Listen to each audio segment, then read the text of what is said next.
우리가 읽은 말씀을 중심으로 위대한 후예, 위대한 자손이라 이런 제목으로 같이 은혜를 나누고자 합니다. 오늘은 우리 권사님이 기도했듯이 어린이 주일이 되겠습니다. 가정마다 가정을 살펴보면 자녀 교육에 최선을 다하는 것 같아요. 최선을 다하는 것 같아요. 그러나 우리들이 경험으로 알지만은 자녀들이 부모님의 소원대로 그렇게 자라주지도 않을 뿐만 아니라 잘못되는 경우도 참 많이 있습니다. 오히려 욕심과 기대가 너무 과해서 아이들이 잘못되는 경우도 적지 않다는 것입니다. 어떻게 자식을 키워야 될 것인지, 정말 자식 농사만큼 마음대로 안 되는데 어떻게 자식을 키워야 되는지 하는 이 문제를 오늘 본문을 통해서 함께 은혜를 나누고자 합니다. 오늘 이 본문 내용은 100세에 얻은 아들 이삭을 하나님께 바쳐라, 번제로 바쳐라 하는 그 사건이 있은 다음에 두 번째로 주의 천사가 아브라함에게 나타나서 하신 내용이 오늘 본문 우리 권사님이 읽은 내용이 되겠습니다.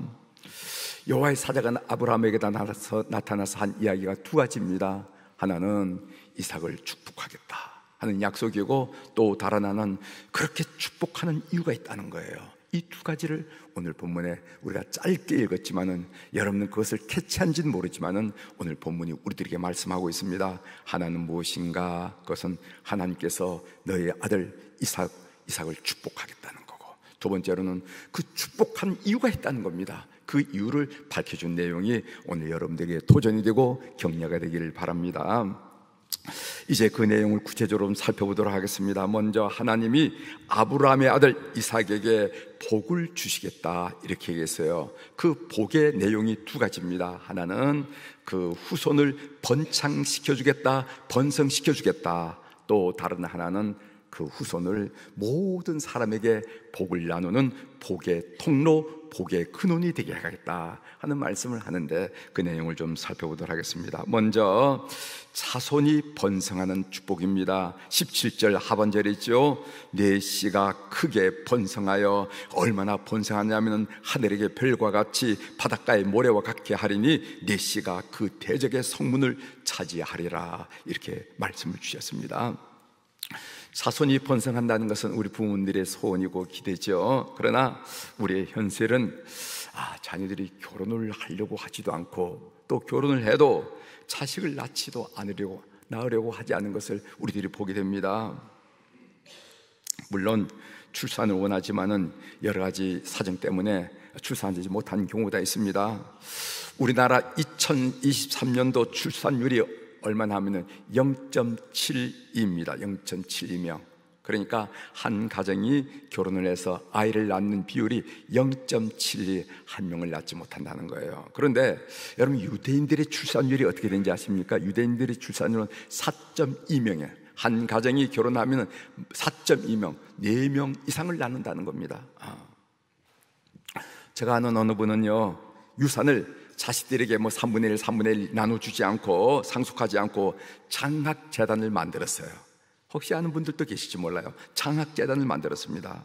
그런데 그 장학재단에게 무슨 규정을 줬냐면은 손자 이후 세대, 그러니까 그 손자가 아들을 낳고 그 아들이 아들을 낳고 손자 이후 세대 중에서 누구든지 대학원에 진학하면은 학비 전액을 장학금으로 지급한다, 지원한다 하는 것이 장학 규정에 있습니다. 그러니까 손자 이후 시대가 대학은 아니고 대학원에서 공부를 하게 되면, 그 이상 공부하게 되면은 돈 때문에 공부를 못하는 그런 경우를 당하지 않도록 학비를 전액 지원한다 하는 것이 장학 규정에 있어요.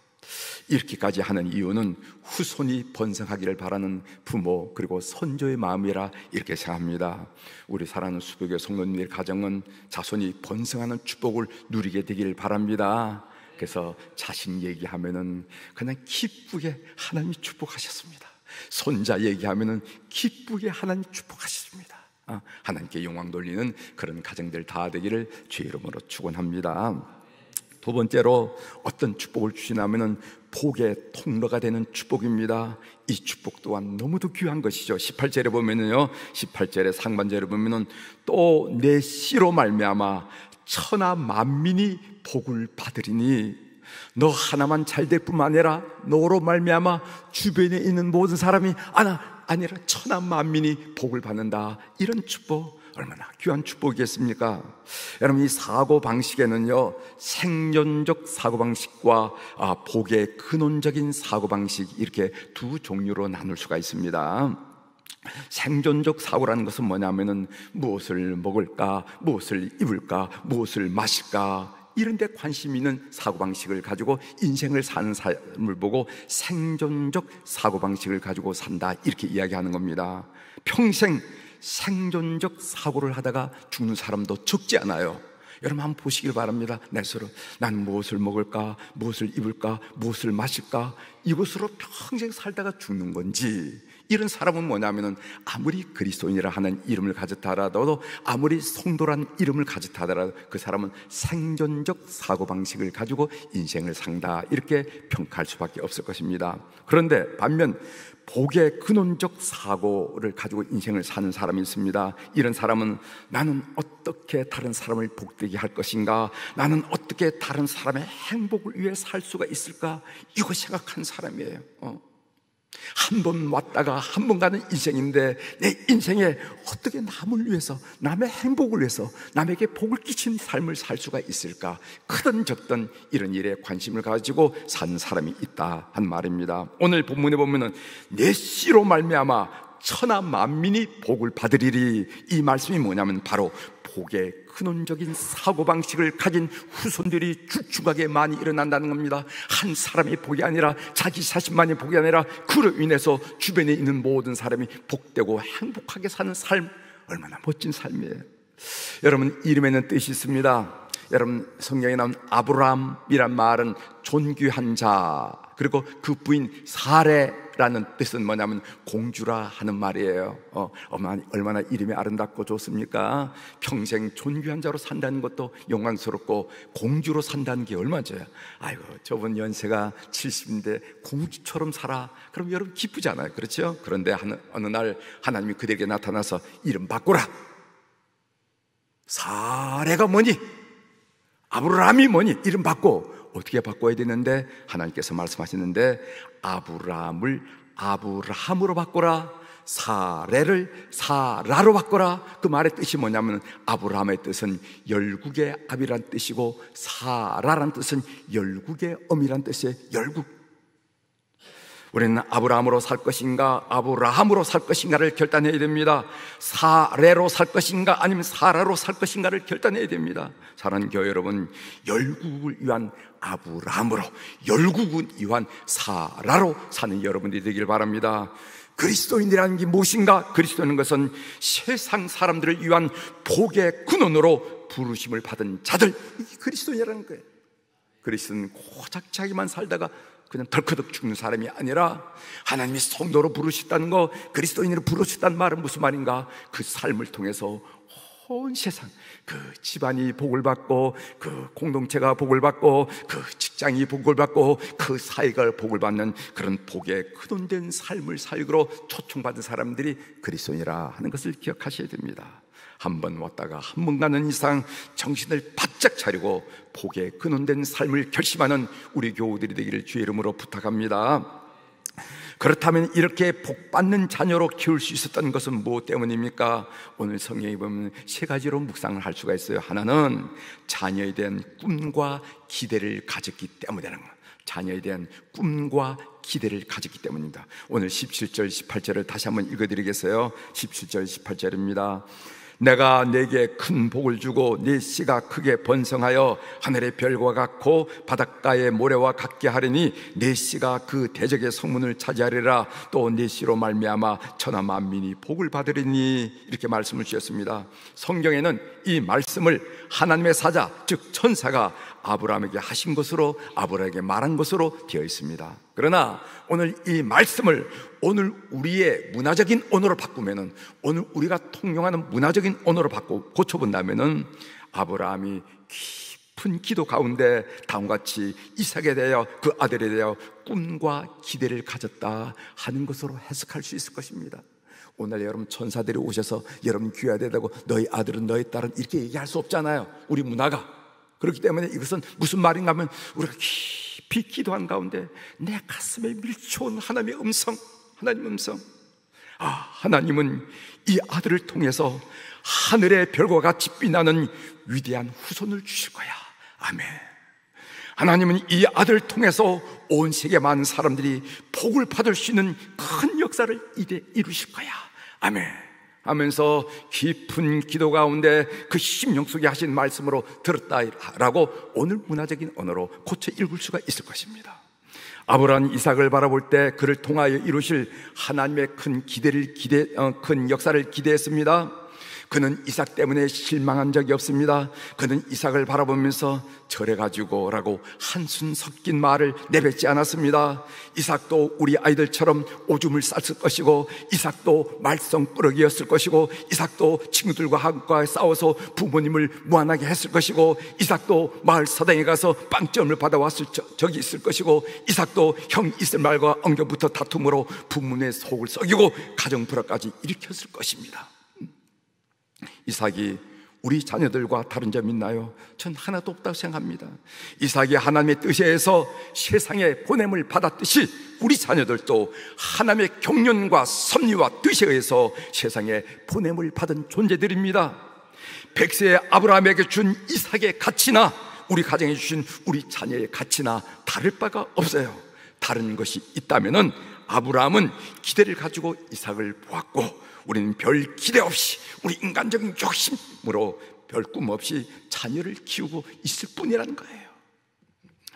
여러분, 사람 중에 독수리 같은 사람이 있고 닭 같은 사람이 있다 하는 그런 얘기를 들은 적이 있으십니까? 여러분, 독수리와 닭이 어떻게 다릅니까? 독수리는 멀리 올라가서 높이 올라가서 멀리 바라봅니다. 멀리 바라볼수록 시력이 발달합니다. 시력이 발달할수록 날개의 힘이 발달합니다. 그래서 독수리는요, 시속 270km를 날 수가 있고, 그리고 시야 각도가 우리가 전체가 360도를 하면 독수리 시야는 270도를 270도를 볼 수가 있다고 그리고 시력은 10.0이랍니다. 여러분, 시력이 0. 얼마죠?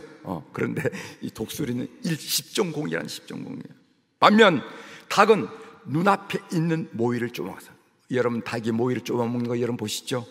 늘 20cm 앞만 보았기 때문에 시 근육이 굳어져 있어요. 이 시 근육이 굳어져 있어요. 닭은 가끔씩 소리가 나면 멀리 쳐다보는 것 같지만 사실은 보지 못한답니다. 시력이 약하기 때문에 날개의 힘도 약해졌어요. 고작 10m를 나면 푸드득 주저앉고 맙니다. 닭은 약하기 때문에 애유한 조류독감에 달 걸려요. 조류독감이 한번 돌기 시작하면 수십만 마리의 닭이 떼죽임을 당합니다. 독수리는 조류독감, 여러분 조류독감에 독수리가 죽었다 한 얘기 들어보신 적이 있어요? 어떤 사람은 독수리 같은 사람이 있습니다. 반면 닭 같은 사람이 있습니다. 독수리와 닭의 가장 큰 차이점이 뭔지 아냐면은 멀리 본다는 거예요. 멀리 본다는 거예요. 사랑하는 교회 여러분, 자녀에 대한 꿈과 기대를 가지고 자녀를 멀리 볼 수 있는 믿음과 기대를 갖는 교우들이 되기를 바랍니다. 오늘 무슨 일이 일어났다고, 올해 무슨 일이 났다고 실망하고 찾아가고 죽듯이 한숨 내뱉지 말고, 아니야, 하나님이 그 시선으로 멀리 보는 독수리 같은 시선을 갖는 교우들이 되기를 주의 이름으로 축원합니다. 두 번째로, 자녀에게 믿음의 본을 보였기 때문이라고 성경이 지적해주고 있어요. 18절 하반절입니다. 이는 내가 내 말을 준행하였음이라 하셨다 하니라. 이는 내가 내 말을 준행하였음이라 하셨다 하니라. 이삭이 복을 받게 된 것은 아버지 아브라함이 하나님의 말씀에 준행했기 때문이라 라고 고백하고 있어요. 성경은 적고 있습니다. 이삭은 아버지 아브라함의 순종하는 삶을 보고 배웠습니다. 이삭이 철들면서 때때로 자기 자신의 생각으로는 도저히 이해가 되지 않았지만은 아버지 아브라함의 전적인 순종의 삶을 지켜보면서 신앙 인격을 다듬어 갔던 것입니다. 여러분, 상상해 보시길 바랍니다. 만약에 이삭이 어릴 때부터 아버지를 통하여 하나님의 뜻에 순종하는 영적인 삶을 그가 경험하지 않았더라면은 모리아 산에서 아버지가 그를 묶고 하나님께 제물로 바치려고 칼을 뽑았을 때 어떤 행동을 했을까요?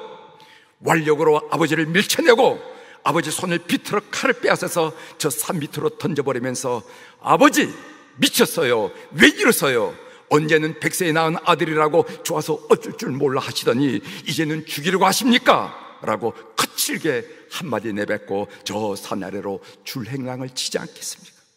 그러나 이삭은 아버지가 하나님의 말씀에 순종하듯이 아버지의 말씀에 한마디도 거역하지 않고 하라는 대로 합니다. 밧줄로 묶으면 조용히 묶이고 제단에 올라가 누우라면 얼굴색 하나 변하지 않고 올라가 누습니다. 얘야, 눈을 감아라. 눈을 감고 기도하라 하면 눈을 감고 기도하면서 조용히 눈을 감고 자신의 몸을 온전히 하나님께 바치는 모습을 볼 수 있어요. 자녀들은 부모를 닮습니다. 어떻게 그렇게 부모를 닮는지 모르겠어요. 그렇게 닮습니다.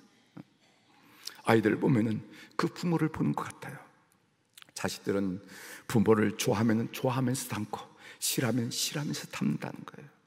여러분, 사사기 13장에 보면요, 이스라엘의 위대한 사사 삼손, 머리가 긴 삼손 이야기가 나옵니다. 삼손의 출생에 대한 이야기가 나와요. 삼손의 아버지 이름이 마누아란 사람이었는데 이 마누아가 아내의 임신 소식을 듣고 하나님께 묻습니다. 사사기 13장 12절입니다. 마누아가 이르되 이제 당신의 말씀대로 되기를 원하나이다. 이 아이를 어떻게 기르며 우리가 그에게 어떻게 행하리이까? 이 아이를 어떻게 기르고 우리가 어떻게 교육시켜? 다시 말한다면 자녀 교육 방법을 하나님께 여쭌 것이죠. 그때 하나님이 대답하셨습니다. 이어서 사사기 13장 13절 14절을 보면은 여호와의 사자가 마누아에게 이르되 내가 여인에게 말한 것들을 그가 다 삼가서 포도나무의 소산을 먹지 말며 포도주와 독주를 마시지 말며 어떤 부정한 것도 마시지 말고 내가 그에게 명령한 것은 다 지킬 것이니라. 여기서 그가 다 삼가서 했는데 그란 것은 뱃속에는 삼손을 가리키는 것이 아니라 그 여인, 즉 삼손을 잉태한 어머니를 가리킵니다. 그래서 영어 성경에는 쉬라 이렇게 분명히 표현했어요. 영어 성경을 번역하면 쉬 이렇게 얘기했는데 우리는 그 한국말은 보통 이제 뭐 남자든지 여자든지 이렇게 대명사를 사용하기 때문에 그래서 우리가 혹시 이것은 어머니가 아니라 뱃속에 있는 삼손을 보고 한 얘기 아니겠는가 이렇게 생각하는데 그렇지 않습니다. 오늘 이 말씀 뱃속에 있는 삼손이 아니라 뱃속에 아기를 잉태한 그 어머니에게 한 이야기예요.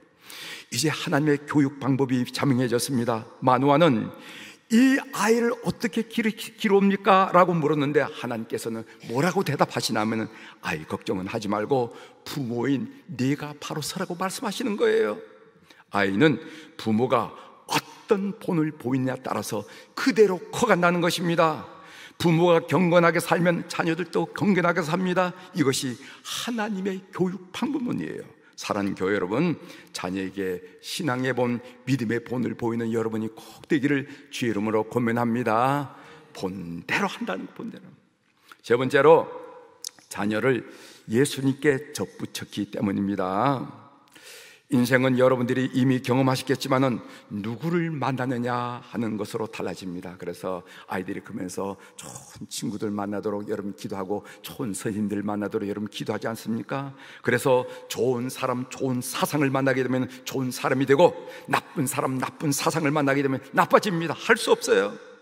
여러분, 심리학에서 2~3살 때 아기와 엄마 사이에 일어나는 심리 현상을 연구한 학문을 대상 관련 심리학이라고 한답니다.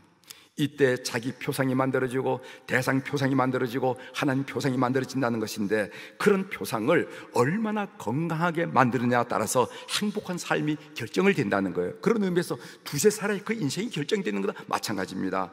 자기 표상이란 말이 뭔가? 자기 표상은 내가 나를 어떻게 보느냐 하는 겁니다. 이 자기 표상은 엄마와의 관계에서 만들어진다는 거예요. 엄마가 아기에게 젖을 먹일 때 그 눈과 눈, 시선을 통하여 아기는 뭔가를 느끼고 그 느낌을 내면에서 아간다는 것입니다. 그때 아기는 전능감을 느끼게 된다는 거예요. 전능감, 모든 것이 가능하다 하는 전능감을 느끼게 된다는 겁니다. 배고프다 울면 금방 젖을 물립니다. 쉬해서 불편하다고 울면 금방 지저귀를 갈아줍니다. 잠투성을 하면 금방 토닥토닥 잠을 데워줍니다. 그러니까 전능감을 느끼지 않아서 내가 뭐 생각하는 대로 되네 이렇게 되지겠죠. 그렇게 전능감을, 이렇게 어린 시절에 전능감을 느껴야 긍정적인 긍정적인 자존감을 느낀다는 겁니다. 그러니까 아이들 2~3살 때 교육이 얼마나 중요하다는 것을 우리가 알 수가 있죠. 대상 표상이란 게 뭔가? 다른 사람을 어떻게 보느냐 하는 것입니다. 엄마와의 경험을 통해서 세상 사람을 바라보는 관점이 생긴다는 거지요. 엄마와의 경험이 긍정적이 되면은 세상 사람을 긍정적으로 바라보고, 엄마와의 경험이 부정적이 되면은 세상 사람을 부정적으로 바라보게 된다는 거예요. 그래서 어떤 사람은 사람을 만나면 금방 믿어요. 금방 믿고 그러나 어떤 사람은 자꾸 의심을 합니다. 그런데 그게 왜 그렇게 됐는가? 이 어린 시절에 그 어머니와의 그 경험이 그렇게 부정적이 됐기 때문에 그렇다는 거예요. 이것이 대상 표상이에요. 세 번째로는 하나님 표상입니다. 하나님을 어떻게 보냐 하는 문제인데, 하나님 표상은 부모 표상과 같이 간다는 것입니다. 부모 표상이 긍정적이면 하나님 표상도 긍정적이 될 수가 있어요. 반면 부모 표상이 부정적이 되면 하나님도 부정적으로 보게 된다는 겁니다. 이 머리로 인식되는 하나님에 대한 개념과 그리고 마음으로 느껴지는 하나님의 이미지가 일치될 때 그 사람의 신앙이 건강해질 수 있는 거예요. 참 믿음을 내고 애를 쓰는데 믿어지지 않는 사람이 있습니다.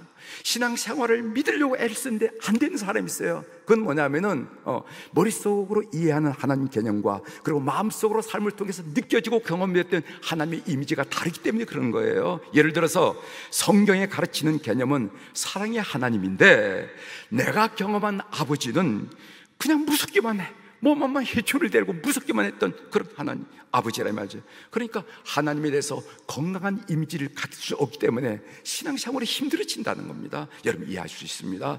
이런 표상들이 2-3살 때 만들어지고 그 이미지가 평생의 행복을 결정한다 한 얘기입니다.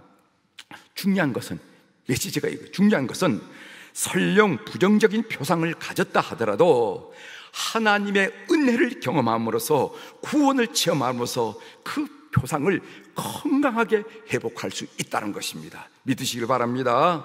하나님의 사랑을 체험하게 되면은, 하나님의 용서를 체험하게 되면은, 하나님의 받아들임을 체험하게 되면은 그 부정적인 표상이 녹아내리고 긍정적인 표상으로 건강한 인생을 살아갈 수 있다는 것입니다. 그래서 우리 자녀를 그 무엇보다도 먼저 예수님께 접붙이는 작업을 우리 부모들이 해줘야 된다는 거예요. 자녀에 대한 가장 올바른 사랑, 제일 큰 사랑이 뭐냐? 그것은 바로 그들을 예수님께로 인도하는 겁니다. 믿는 여러분이 되시길 바랍니다. 믿는 여러분들이 되셔야 됩니다. 믿는 여러분이 되셔야 돼요. 자녀에 대한 가장 올바른 사랑, 가장 큰 사랑이 뭐냐? 그 자녀를 예수님과 접붙임받게 하는 것, 예수님께 인도하는 것, 이것이 하는 것입니다. 여러분 어떻게 자녀의 장래를 보장할 수 있겠습니까? 여러분 교육 보험을 들었다고 자녀의 교육 문제를 보장받을 수 있습니까? 대답해 보세요.